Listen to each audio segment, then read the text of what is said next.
Everyone has moments in life they can't just stop thinking about. They can be embarrassing things, like that one time you face planted in front of a group of teenagers, or something amazing like the first time you hosted your family for the holidays. And on Baby, This is Keke Palmer, hosted by me, Keke Palmer, and presented by BMW, we know to savor the good memories and let go of the bad. And one thing everyone remembers fondly is their first time behind the wheel of a BMW. So come join me and BMW this summer as we explore pop culture moments and topics you just can't stop thinking about on Baby, This is Keke Palmer, sponsored by BMW, the ultimate driving machine. Acast powers the world's best podcasts. Here's a show that we recommend. What is The Briefing Room? It's a behind-the-scenes look at how the criminal justice system works and the lives of the people within that system. If you love true crime, well, these are the real people who do the job every day of making sure justice is served. Hi, I'm Detective Dave. I'm Detective Dan. Together we have decades of experience in local law enforcement, a profession that we think is often misunderstood. So we're going to explore how to do it right, and we won't shy away from when it's done wrong. These are stories you'll hear nowhere else. Unique, frank, and unvarnished. From the team that brought you Small Town Dicks, this is The Briefing Room. Episode 1 drops on August 30th. We'll meet you in the briefing room. Acast helps creators launch, grow, and monetize their podcasts everywhere. Acast.com.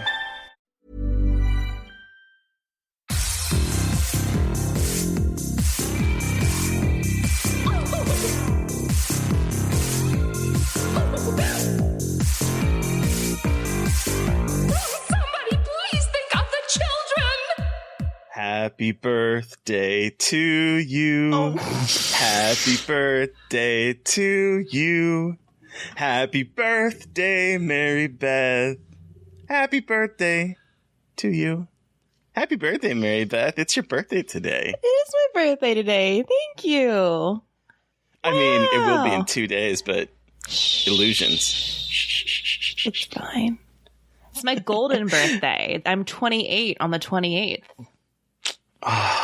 Why do I keep thinking that you already are 28? So now I'm feeling even more older because you are now turning 28. As opposed to when I was thinking you were 28 for the longest Very time. Big difference between 27 and 28. There is. There's a whole year. No. Well, and welcome back, the rest of you, to Little Cuts, our weekly mini-sode where we dig into the things that we've been watching and reading recently. I'm Terry. And I'm Mary Beth, the birthday girl. This week, we are talking about some zombies, a not-so-good movie, a Gothic novel, a new French claustrophobic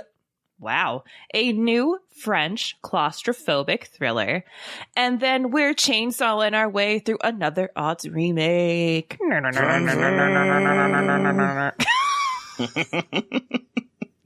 I love our individual choices for chainsaw noise. Also, no one can see it, but like I had a weird like hand motion, like I was shaking something. Like that's how you hold a chainsaw. Obviously, I know chainsaws work. I appreciated that. So before we do kind of get to that, though, I'm curious, have you seen the Last Night in Soho trailer? I have. What'd you think? I'm curious. The Giallo vibes were like, especially because this year I'm like, I know what Giallo is now. I can look. It's like that Leonardo DiCaprio meme where it's like pointing. I am excited. I mean, Edgar Wright is really, I love his movies, and it feels like his style is so eclectic. And he did Scott Pilgrim versus the World, and that was like really colorful. I am excited to see this more horror, not horror comedy, and like full on kind of psychological creepiness. And Anya Taylor-Joy is a goddess, so love her.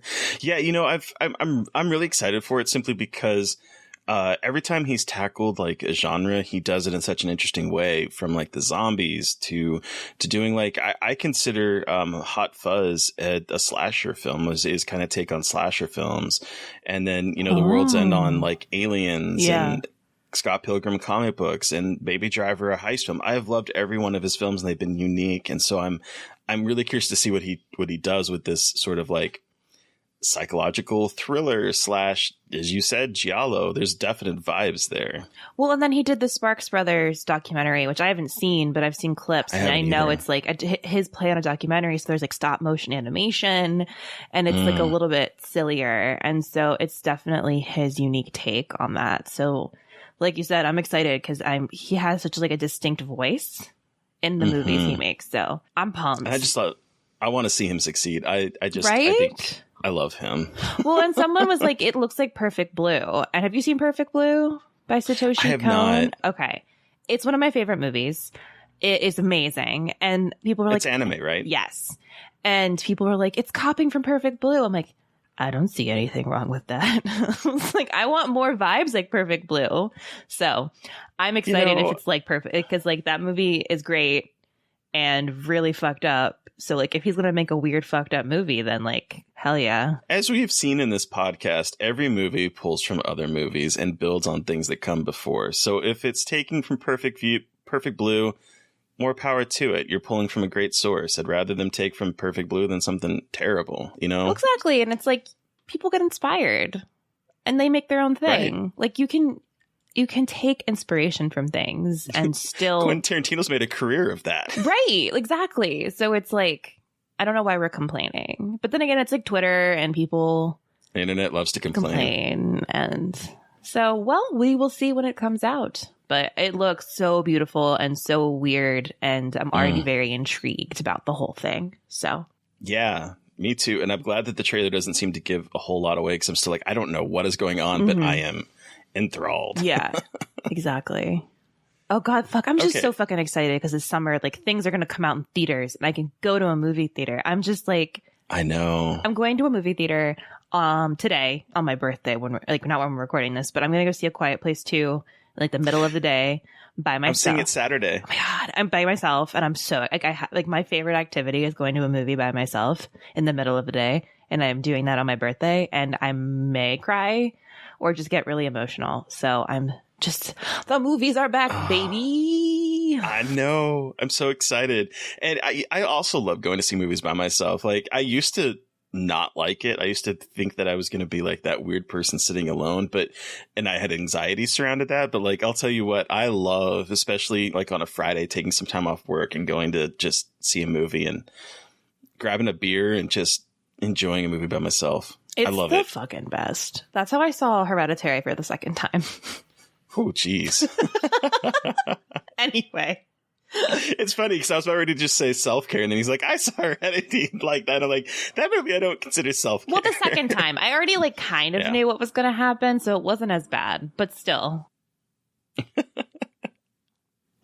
Okay, I want to hear about these zombies because I think I know what it is, but I'm curious. Okay, so I watched Zack Snyder's Army of the Dead on Netflix on Friday. Did you love? I really liked it. It's oh my God, it's so fucking stupid. Like it's like the story is, hold on, let me start from the beginning, because the very opening scene is indicative of the movie.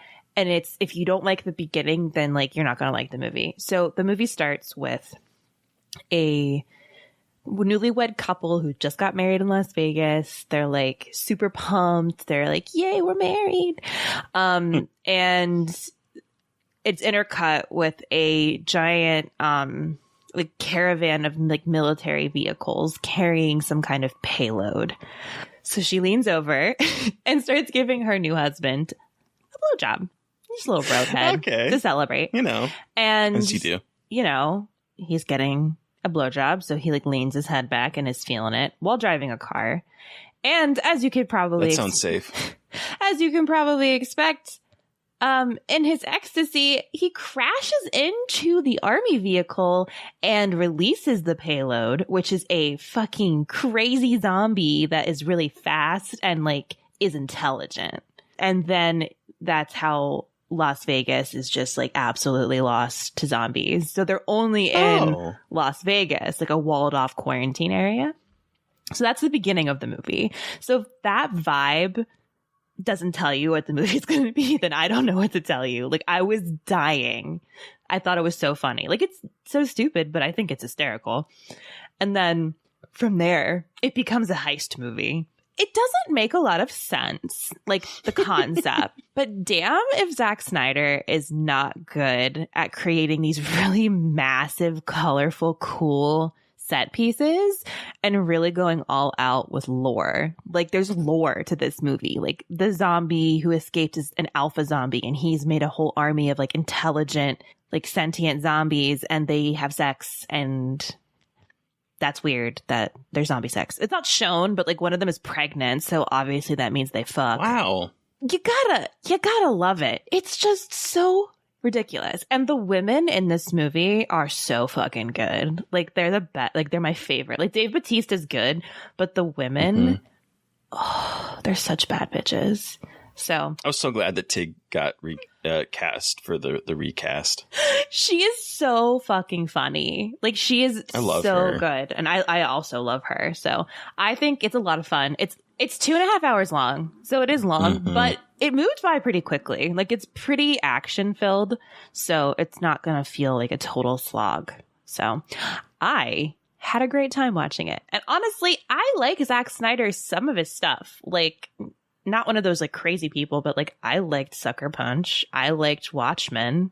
I liked 300. Have you seen Dawn of the Dead? No, I haven't. I need to see that one. Ooh, we should watch that for our remakes. Oh, yes. But yeah, like I think he makes big, dumb, fun movies. My big complaint about his films is his reliance on slow motion. Yeah, this one had some weird moments where it was like, I think I've like on Twitter, people were saying it looks like it was shot in portrait mode. Like this person in like the foreground is like in hyper focus and everything behind them is blurred, which is a really weird choice in the middle of like a crazy action sequence when like you're supposed to be focused, like seeing the whole scope of everything. And it happened a lot. So it was like a very weird technique. And there were also a lot of his like weird ass needle drops. Like with the weird covers of songs. So it was a very Zack Snyder movie, but like I love that style because I know what to expect. I'm excited to watch it. I meant to watch it this last weekend. I just didn't.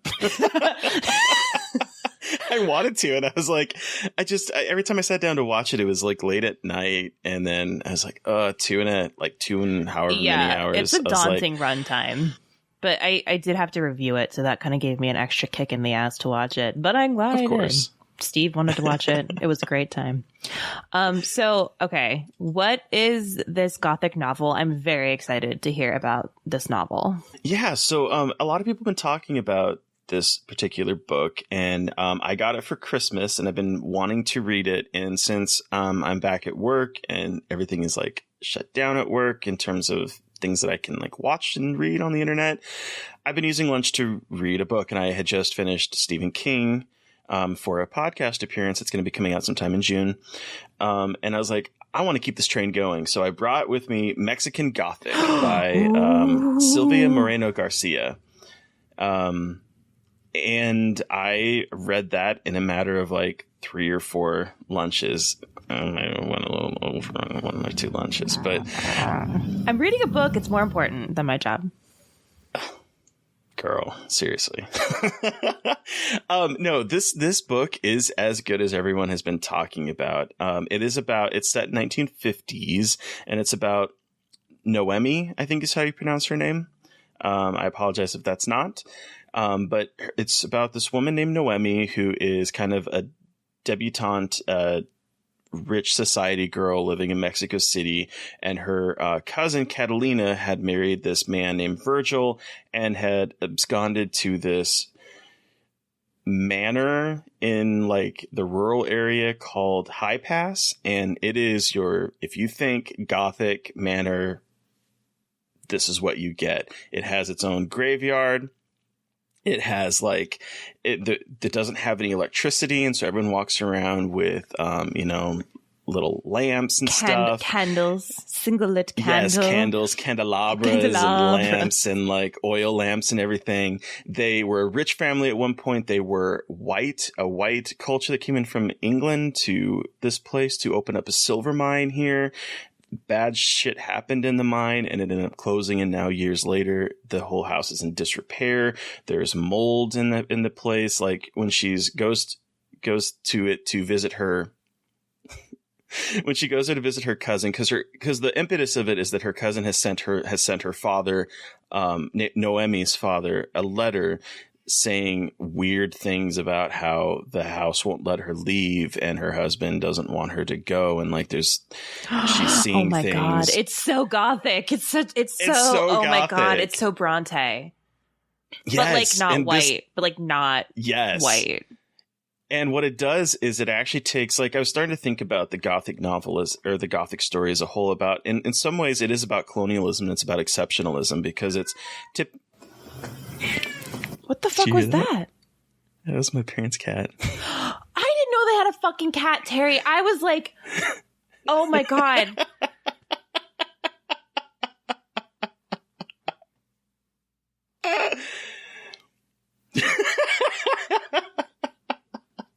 I was like, there's a fucking demon.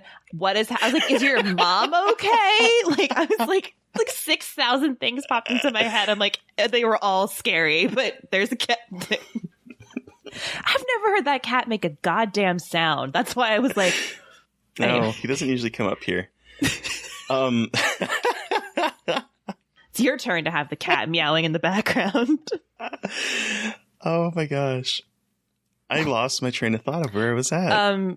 You're talking about the Gothic novel, like you were thinking about the Gothic novel in relation to this. I was thinking about the Gothic novel in relation to kind of either like exceptionalism or colonialism, because it's typically like a family that wants to keep their bloodline pure and they're hiding away from society. And so there's definite colonialism and exceptionalism tropes built into the story, and this uses it in such a fascinating way. And I mean, I don't want to really kind of talk about where the story goes, because I think part of the fun is kind of exploring what it's going to do and how it kind of turns the novel on its head. But she ends up going there, and you know, she's forced into the society where they're very, no one talks, no one like has like communications during dinner. Everything is very silent. Everything is very strict in terms of controlling, whereas she is like this debutante that's used to having attention and lavish colors and everything. And so she's dealing with that as well as trying to figure out what is wrong with her cousin Catalina. And I was enthralled from this. It was a page turner for me. I think this book is fantastic. I'm glad it was picked up for a Hulu show. I'm really excited to see. Right. I forgot. I'm really excited to see what they end up doing with it. I think we're probably a little bit of ways out from that, because I don't even think they've cast it yet. But I'm really, this book was great. I heartily recommend it. So, okay, you talked about people coming over from England. Are all of the characters Mexican, or are some of them white? Or is it like or is it like discussing that kind of? Yeah, the family that Catalina marries into is white, and they're from England. Okay. And everything is very prim and proper and very white. And so you have this white family that has moved into Mexico to basically sort of, what's the word I'm looking for? Colonize? Like, it's not technically colonizing in the 50s, but like gentrify, take over. They're sort of like taking advantage of the fact that there is a silver mine here. So they, have hired Mexican workers that all died in the mine. Like, there's definite vibes here of colonialism, and then they fall in disrepair. And of course, it's this country's fault that they have fallen into disrepair. So there's like definite themes here being explored. Is it scary? In such an interesting way. I mean, it's creepy. Creepy. There's some really vivid dream sequences. Cool. Oh my gosh. I'm looking it up right now. I'm like ready to buy it. I've heard like such good things about it. Like, it's mostly just like my own fault that I haven't read it. It looks so good. And now that you've talked about it, it sounds like even more something that I need to read immediately. Yeah, absolutely. Okay. So what is this not so good movie? Seance. Oh. It's to bring up Seance because, so Seance is a movie directed by Simon Barrett, who has done work on like You're Next. He's written them, I believe, and VHS. He wrote You're Next, and The Guest. So like, obviously he's got some good credits to his name. So there was like a lot of excitement about this movie. It looked kind of creepy. It's about a boarding school and bringing a ghost back from the dead and like girls getting killed off, creepy slasher, paranormal vibes. It's like the most boring thing I've ever seen. And its ending, it's like, even its bonkers ass ending like could not save Nope. the boringness of it. And the queer baiting, boo. Oh dear. Boo, Girl, boo, the queer boo, baiting boo. in I was this. so mad. Suki Waterhouse is the main person, is phenomenal. She does give a phenomenal She's performance. But the pacing is bizarre. It feels like a CW television show. Like that's what I kept thinking. Yes. It felt like Gossip Girl or Vampire Diaries. Like the dialogue was so amateur. I don't know if amateur is the right word, but it was written by someone who I don't think knew how teenage girls talk to each other, and kind of just made it like stereotype bitches and mean girls. Everyone was just mean. Like I didn't feel like any of the characters had any real character to them. No, they were all like stereotypes. I feel like Suki Waterhouse's character was like the shy girl, like not the shy, but like the mysterious girl that came in, and then there's like the nerdy quiet girl, and then there's like the group of mean girl bitches who like have a ringleader and a nerdy smart one. Like this, it's all about the token minority character, and it like what bummed me out so much was like there was some potential. Like I could feel the potential in this movie. Like it was right there. But so I think what I don't like it even more because I was so disappointed in it, because like you could really see that there was something cool here, but it's just executed so poorly. The ending is rad, but it's also very weird. Like a lot of things happen very quickly and you're like, Where was this? Where was any of this? Like it's like it goes from like a slow, bitchy teenage drama to like kind of a gory, weird revenge tale. And I don't recommend it. Sorry, everybody. Me Sorry, neither. Simon Barrett. But I know, and I was rooting for him because I'm always excited when a writer gets his first like directorial debut, and I'm like, right. I just am pushing for you. And I really enjoyed the work that he's done, even the Blair Witch movie that he wrote. Okay, no slander on the Blair Witch movie in this house. I liked it. Oh, good. Okay. I was like, No, I liked that's it. right, you do. I was like, 2016 Blair Witch is actually decent. To all the completely haters, agree. to all the haters out there. I loved it. I thought it was really good. I need to rewatch. I do too. I've been meaning to for forever. But okay, so you also watched a French claustrophobic thriller, and I think I know what it is. While you were watching the Zack Snyder movie, I was watching the new Alexandre Aja movie this weekend, Oxygen, which I loved. I love so much. Oh my god, I've heard such good things.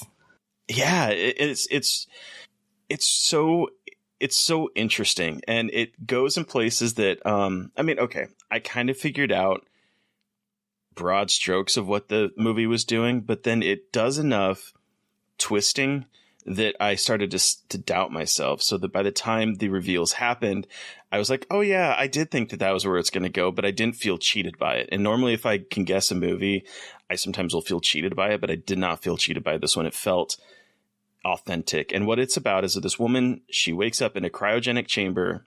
She has amnesia. She doesn't know where she's at. It's this high-tech thing with like, there's this voice, this computer voice called Milo that talks to her. And she's trying to figure out how to get out, because the reason why she's awakened is that it's at 35% oxygen. And so she has a time limit. And by the time that's out, she's dead.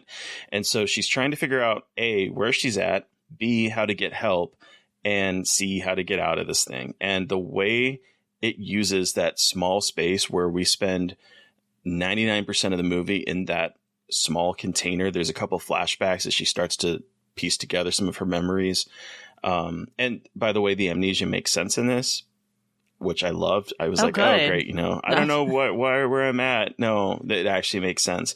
And there's a couple movies that I'd love to compare this to, but by doing so, I would completely spoil some of the twists in it. So I can't. Okay. But this movie, what I love about this is that it's so restrained for Alexandre Aja, and it shows that he is more than just relying on shock violence. There is one jump scare in this entire movie / burst of violence, a gore, but the rest of it is literally just this intense claustrophobic experience that is also tied to a really well-written story by a woman named Christy LeBlanc. And fuck yeah. I think this movie is the bomb. I loved it Oh my so God. fucking much. And it's Melanie Laurent. Is she by herself the whole time? Besides the voice? She is. But it's just her? Besides the voice of Milo and a couple flashbacks where you kind of see who she was before she got into this situation. Okay. And she's phenomenal in this. Like, it requires so much of her, and she just, so great. Cool. I'm so So excited great. to watch it. That one's been on my radar. And now that you've given it such a glowing recommendation, Aja is like, I don't care. I love his stuff. And it's so cool to hear I that do he's too. doing stuff besides like shock value and gore, because he's so good at that. But it's really cool to see him branching out. And it's French language, right? Mm-hmm. Cool. So now that we're done with that kind of stuff, let's go through our Aughts remake and what are we talking about? Texas Chainsaw Massacre from 2003 with Jessica Biel, my wife. That's my wife. So you had seen this one before, right? But it's been a while. So it's so funny because I seen this before at like a Halloween movie marathon I had with my friends. And I remember the only part I had initially remembered was the shot through the hole in the woman's head, which is, I mean, that's cinema. That is fucking cinema. But then that is a perfect moment. as things started happening, like things like kills and stuff started happening, it sort of came back to me a little bit. So, but yeah, I saw it in high school. I think it freaked me out too much. It was too gory. Again, before I was like kind of interested in gore or like didn't really mind gore, I think it kind of freaked me out. But yeah. And you had seen it before, right, too? Yeah, I saw it in movie theaters. I remember, in particular, I remember the trailers leading up to it, and I was so excited to see this movie.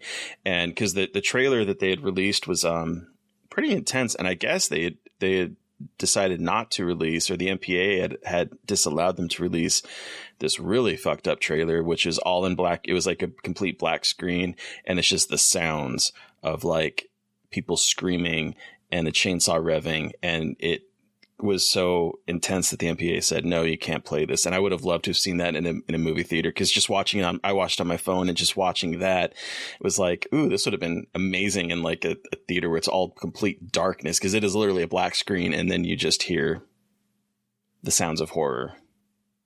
But I was excited to watch this movie. I've revisited it a couple times since then. I don't know if it holds up for me. Oh. I really liked it. Yeah. I had such a good time I mean, with it. most people do. I did too. I really, really, really enjoyed it more than I expected. I was like, wait, fuck. This is actually really fun. And like Jessica Biel as a final girl, I was like, oh, she's good. She's not given enough credit. Like her screaming. When they finally show Leatherface, when he bursts out of that door and revs the chainsaw, I was like, yeah, I thought it was such a cool way to reveal him. I was iconic. Like, iconic. So what doesn't like hold up for you? I was really enjoying myself up until the kind of climax final act. I don't know, the protracted running, through set piece to set piece. I was kind of, I don't know, I was kind of exhausted by that time. Like, not in a good way exhausted. I was just like, that's true. Okay. And I don't know why, because like I remember watching the movie theater being completely enthralled. And the last time I watched this movie, I was also just really down with what it was selling. But this time I was like, I actually was skipping a couple bits. No like, way. I was like, okay. Yeah, it just wasn't doing it for me. And I don't know why. If I don't know, but I loved the way this thing gets set up from the moment that the hitchhiker shoots herself and that camera move to them going to the kind of creepy roadside like diner gas station thing, to the moment that her boyfriend, what's his name, Kemper, gets like his head bashed in, like just out of nowhere, like there's the big force in his back and he just hits him on the head, to that door slamming open and him coming out with the like all of those were working perfectly for me. I don't know, when it got to that final bit, I was ready for it to be over. I felt similarly, but not in like I was bored, but more in like a Jesus fucking Christ, I'm so tired. Like I just want to like when the truck pulled over at the end, the truck pulls over again. I was like, for the love of Christ, like just let it go. And so that I get what you mean, but I was more of I'm so stressed. Like I'm done. I'm so tired. But this movie is so dirty. Like it is disgusting. Like it's sweaty, but it's not just sweat. Like this is one of those movies that you can smell. Another one of those movies that you're like, that house has to smell so fucking disgusting. Like, oh, there's just pigs. Okay, there's pigs everywhere, which is cute, but they're probably shitting everywhere. There's dead things. There's people's skin downstairs. Someone's flesh is rotting off. Like, I love the little set dressing that this movie does, where you have that old man where he's like, don't scrap your feet off because I need to keep a clean house. And then once we start to see the house, there are literally pigs walking through, and there's strips of flesh hanging from the ceiling drying, along with pantyhose. Like that, it was little moments like that where it's like they're in the kitchen and there's all this flesh hanging there, and then there's just a pair of pantyhose hanging, like drying, along with all the flesh that's drying out. And I was like, the moments like this, I absolutely adored. Right? Like it's like that attention to detail that's really cool, that you can tell like someone really was pouring love into it and was trying to create something that was a really great homage to the original, but also felt like its own thing, which I think is what I liked about this movie. Like obviously it's a remake, but I think enough has changed and elaborated on that it feels a little bit like unique, and it wasn't trying to completely retread old ground, because you can't remake. You can't. Nothing is like Texas Chainsaw Massacre, the original. Like literally nothing touches it. And this one didn't scare me as much as like it did, because like the original Texas Chainsaw Massacre made me sick. Like it freaked me out so much and made me nauseous. This one, I had a good time, but I didn't get that same emotional reaction, which is fine. I liked it for what it was, but I'm kind of glad it leaned into that and wasn't trying to like replicate that thing, and leaned into its own kind of like a modern vibe that was full of really fucked up gore and kills. What I also really appreciate about this was this might be the only time this has ever happened, but you have the cinematographer who filmed the original one and then filmed this one. No way. It's the same cinematographer. So you have a person that did the 1974 cinematography for Tobe Hooper's movie, and then is brought back to be the cinematographer for its remake. Has that ever happened before? I don't think it has. But it's amazing. That's cool. That is so fucking cool. And like that also is kind of rad that someone who worked on the original was like, yeah, I'll be involved. Like, I just think that's neat. And it looks good. Like, I think it looks good. It does. The thing I was thinking, one of like the very small things I was thinking about was how much I hate meat hooks, and how every time there's a movie where someone is put on a meat hook, all I want to do is just like cringe, because it like, you don't die. You're just like hanging on a meat hook with your body weight pulling you down. And like this happened in Resident Evil Village too. Like I was thinking about that. But like there's the moment where the guy on the meat hook says for Jessica Biel's character to kill him. And she does. And he looks like Jesus on the cross, and she's at his feet, like bathing in his blood. And I was like, I know this is obvious, but this is pretty fucking cool. Like, obviously, we all know, but it was kind of cool. Like, just seeing it like that, and I don't know. I just thought it was a cool image. This movie is also just, you kind of touched on this, but it's so sweaty. Oh my God, it's so sweaty. And Mike Vogel is so fucking hot. No, like literally, I think he's more sweat than a human being in this movie. He just like is just a walking ball of sweat. He's a very attractive man, but he is so kind of grungy and gross looking in this movie that I'm just like, I mean, I'm kind of here for it, but it's also like that. This movie is so hot. It's just, it replicates that feeling of that original in such an interesting way, I think. I think it has one of my favorite opening scenes, like the whole thing with the hitchhiker and the pot pinata. I wrote down, I want a pot pinata at my birthday. I thought it was such an interesting way to establish the character. Is like, they don't get a lot of definition in this movie because it's a slasher, but like you kind of get a little bit of that. And then the couple making out constantly, which I don't understand why that's such a big thing in the 2000s of having the couple basically fucking in front of their friends. And I'm like, I made out with my boyfriends in dark basements next to friends, which is weird, but like I didn't like try to fuck someone next to my friend in the car. Like, right. But I just think that whole establishing with like picking up the hitchhiker and she just pulls the gun out of her vagina. It's just so wild. It's so crazy that like I can't help but love it. Yeah, same.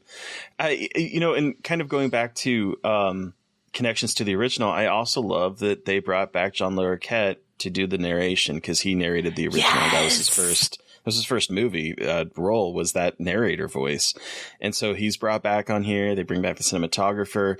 They're obviously playfully, teasing with the way things played out in that original one in interesting ways. I do think to the detriment that sometimes I feel that this movie uses a shorthand so that if you don't know the story that it's based on, you might not pick up on some things. Like, I don't think they even really typically not that much address the cannibalism part of this movie at all. Yeah, you definitely didn't get cannibalism. You like they had like when they showed the meat and then went to the meat factory, you kind of had that like connection, but it was mostly like him skinning and wearing people's skin. It didn't really touch on them actually eating the bodies.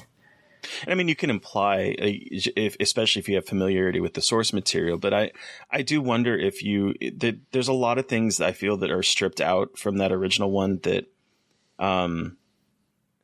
it does feel almost like a greatest hits in some ways. As to be honest, for me, it feels sort of like a kind of, I guess, a greatest hits like exploration of some of the big moments of that film.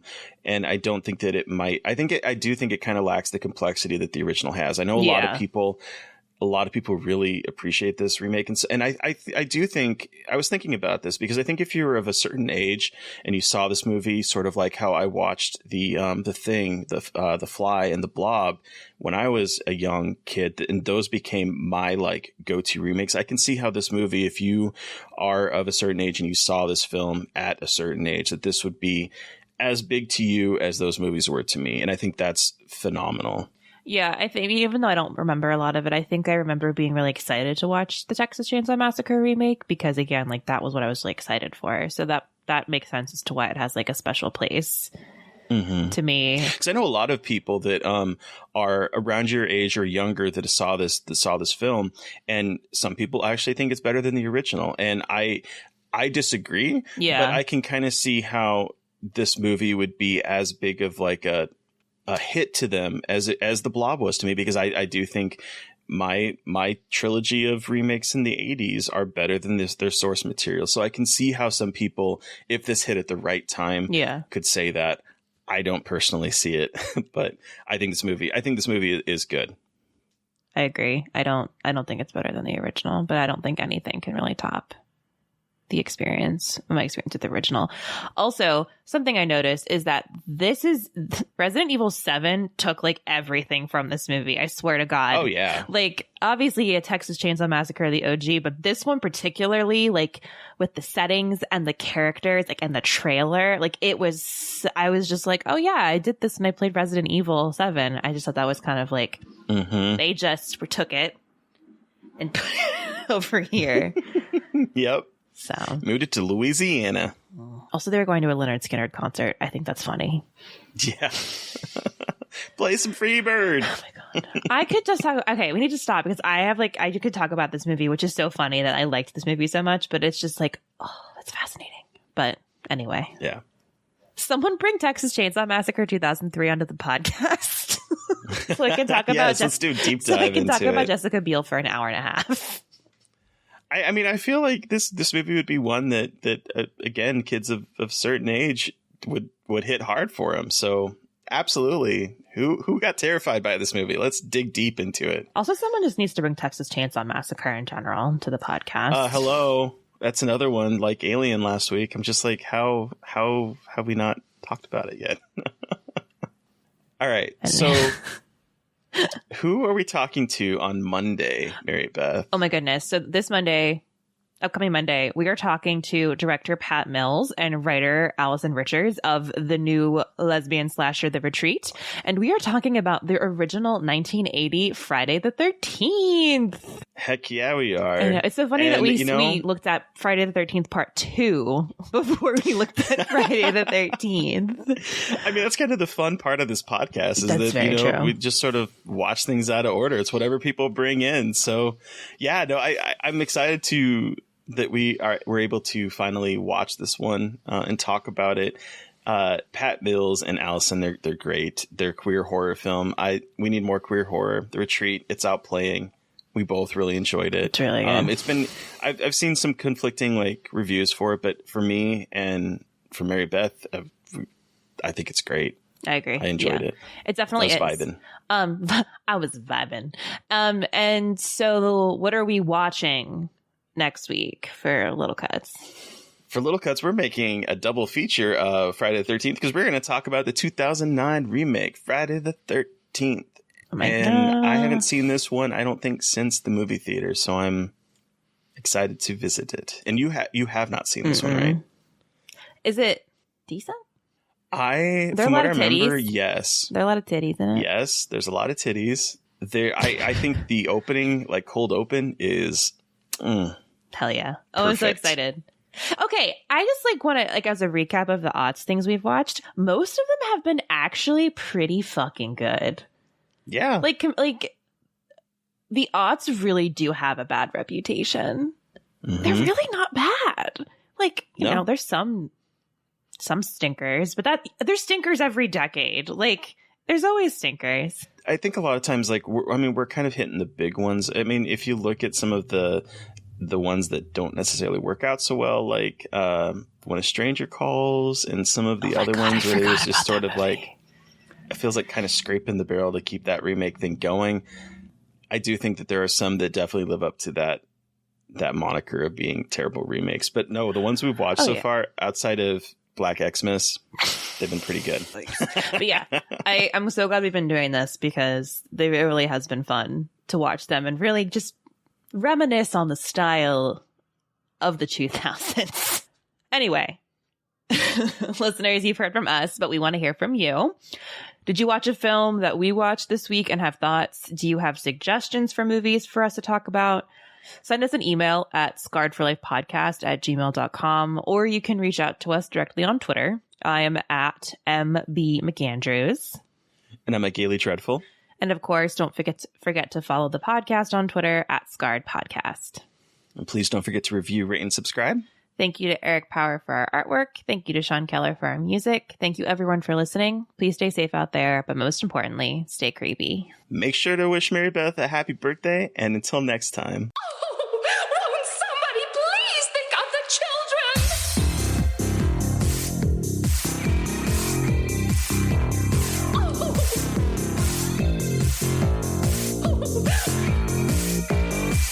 Won't somebody please think of the children?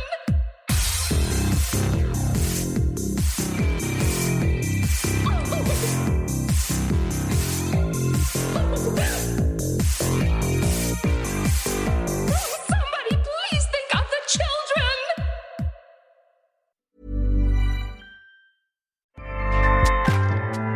Acast powers the world's best podcasts. Here's a show that we recommend. What is The Briefing Room? It's a behind-the-scenes look at how the criminal justice system works and the lives of the people within that system. If you love true crime, well, these are the real people who do the job every day of making sure justice is served. Hi, I'm Detective Dave. I'm Detective Dan. Together, we have decades of experience in local law enforcement, a profession that we think is often misunderstood. So we're going to explore how to do it right, and we won't shy away from when it's done wrong. These are stories you'll hear nowhere else. Unique, frank, and unvarnished. From the team that brought you Small Town Dicks, this is The Briefing Room. Episode 1 drops on August 30th. We'll meet you in the briefing room. Acast helps creators launch, grow, and monetize their podcasts everywhere. Acast.com.